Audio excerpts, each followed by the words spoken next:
Alright guys, so today we're going to be working on a 1980 Pontiac Firebird. So first thing we got to do is take all these little bolts around the steering wheel. Some of these older steering wheels, they'll have like screws on the back here that hold it in place, but this one looks like it just has this bolt on there. And then we'll see if we can get those pulled off and see what it looks like under there. Alright, so we're taking this last bolt off. They're a 1/8 inch Allen head. So as I'm loosening it, the steering wheel is moving. So we're gonna take this bolt out. See if we can show you how to get this guy off. You may need to pop this horn cover off or something. I'm guessing so. So that guy just pops out. It's just held in by some clips, and then that guy just comes off. Now as we look down inside here, you can see there's a nut, and you're gonna have to loosen that nut, and then this piece looks like it should come out with that nut, so we'll go ahead and do that. All right, so we've got a 13/16 socket. Go down in there. Alright, so we got her loose. Spin around. My ratchet's actually, now it's working. So I wasn't wanting to ratchet before, but.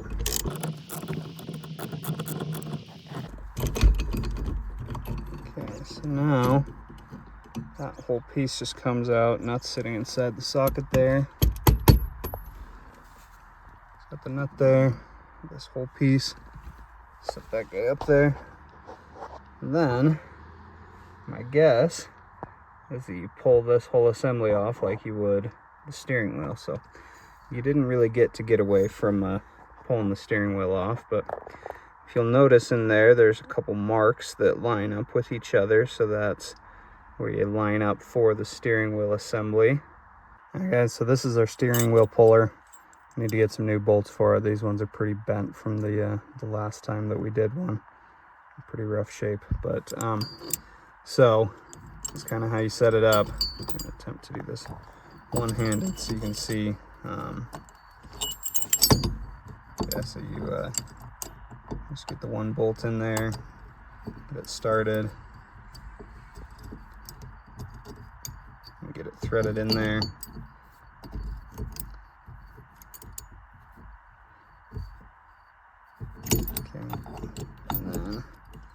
You'll want to back this piece out just by rotating it until it can go over that, where that nut was. So that's what it's actually going to push against as it pulls this whole assembly this way. That's why we're threading these bolts into place.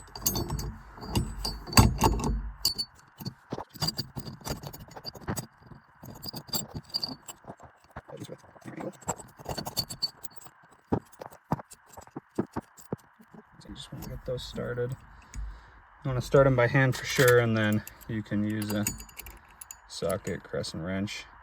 We usually just keep a crescent wrench in the set because sometimes if you get new bolts for it, they're different size head, and so crescent wrench is always easy to do. Just adjust it. So just want to tighten these down. You don't have to like torque them super down. You just want them tight enough that it can provide some tension on the, or it can grip the steering column housing. So as you're pulling it out, it's not just stripping the threads out. So once you get it started, you just kind of, you probably want these to be more even. This one's sticking out a little more. So we'll tighten it down. If it doesn't tighten down anymore, then you can always just loosen the other side, but you want them to be as even as possible, so then your puller's pulling at the same distance. So once you got those tight, then you use a socket for this, or you can just get a bigger crescent wrench. And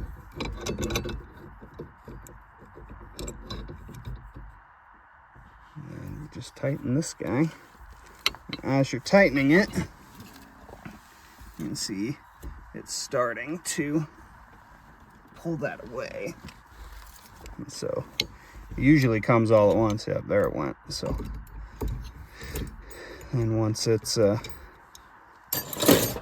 off, then this whole piece just slides on out.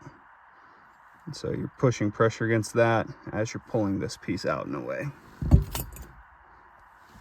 All right, so now that we got it apart, so now we need to take this piece off next. And so if you look in here, you can see there's a little snap ring in there right around the base of that.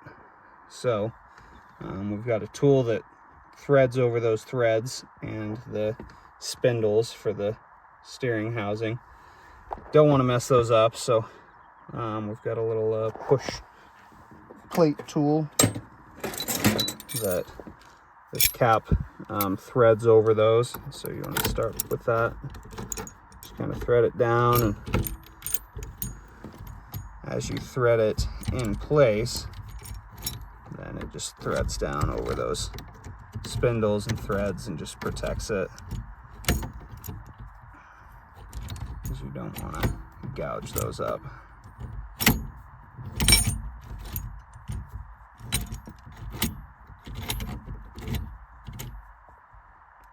Okay, once that's on there good, then you just tighten this down and use it to push that away to the point where you can get in there and get that off. So most of the time you can just do this one by hand, but if it gets a little tight, then you just hop on there with that crescent wrench. If you've got a deep socket, you can use that, but you don't need to tighten it a crazy amount. You just want it enough that you can get in there and pull that little snap ring off. And so that's I haven't gone too far, and it's already starting to resist. So looks like we got some space in there. Let's see if we can get a automotive pick or a screwdriver or something in there to get that snapped off. This piece is a little bit of a bugger to go on, or to come off. So here's what I'm doing. Taking some needle nose pliers and just putting in there and spreading it.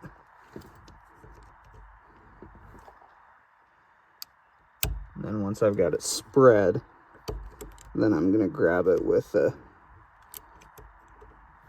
hook pick tool. Try to pull it up and over. All right, so I've got it up to that. I ended up just using a little flathead screwdriver instead of a hook tool. So now what you can do is you can just leave it like that and just take it off once you remove this. I've seen some guys that they slide it up over this. I don't really have much preference. Sometimes I do it, sometimes I don't. But now at this point, you can just go ahead and loosen this guy, relieve the pressure.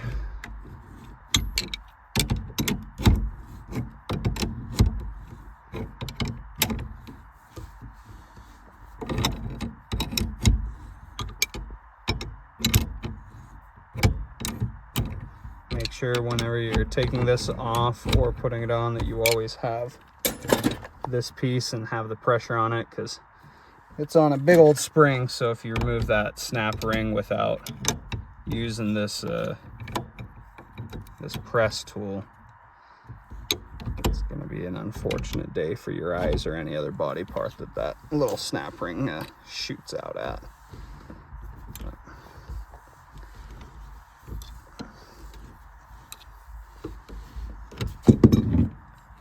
Got the pressure off that, then you can go ahead and just loosen it, and then the snap ring's still in there, but it should, yep, it just came out when you pulled a little bit because it's just on that other ridge. Okay, so then now that covers off.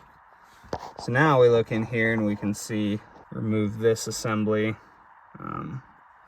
pull that piece off. Also make sure that you pay attention to how all these pieces go on and off, or take a video like I'm doing just so you can kind of see. So the lock will have either a bolt or a little press notch behind, up inside of here, behind this. And so what I'm gonna do is I'm gonna remove this assembly. There's a couple little screws there, and then there's another one there.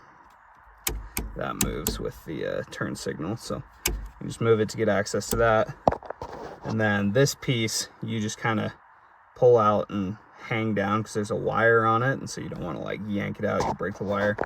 You're also going to have to remove this. So there should be a little, I believe it's a little Phillips, so maybe a Torx, I can't remember, but I'll try my little Phillips screwdriver here.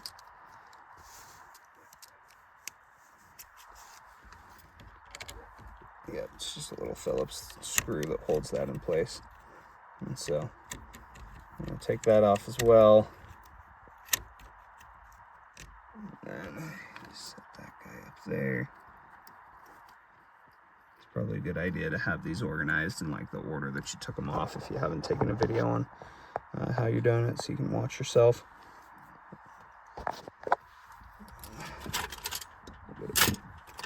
A bigger Phillips screwdriver for these.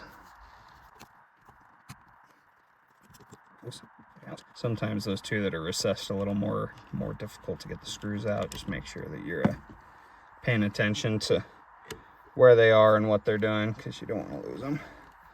You also don't want to drop them down inside the inside of this housing assembly, because that can make for a pretty rough day as well. You can see the big old spring on that spindle that holds that cover plate in with the C-clip, so that's what you'd be fighting against if you just try doing it without the pressure, so don't do that.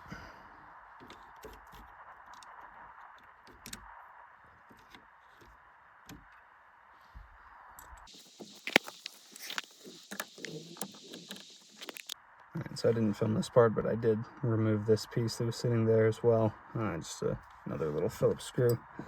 That's what actually connects it to this. So then, and I didn't take out this screw because that piece was in the way, which now I should be able to work it out. So like that, there's those 3 screws there.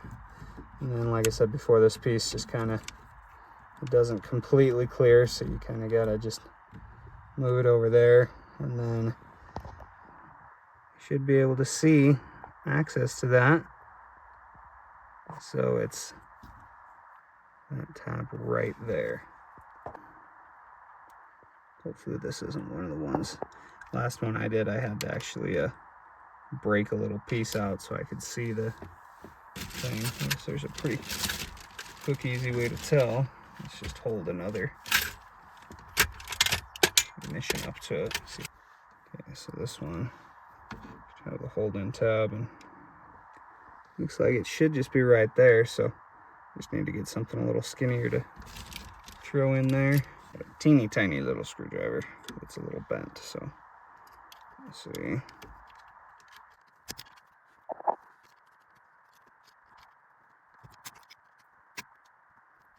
I think I got it in there. I need both hands, so I'm going to put the phone down, but I'm going to push on it and then use something to push against the back to see if I can get it out. Alright, so that worked. So I just pushed inside this little notch with this guy, and then used another screwdriver to just push it out this way. So now we've got it out. 2 different styles of GM ignition locks. Most of them are going to be one or the other of this style. One of them has, flip it over in the bag here so we can see the other side. So this is the one that has the little push down notch that matches this style. And this one actually has a notched out part in the top. And so some of them will have a screw like right there or somewhere close to it that threads in and holds that in place. So just make sure that you got the right style when you're doing it. Okay, and then yeah, you just put it in, same way as the other one. And then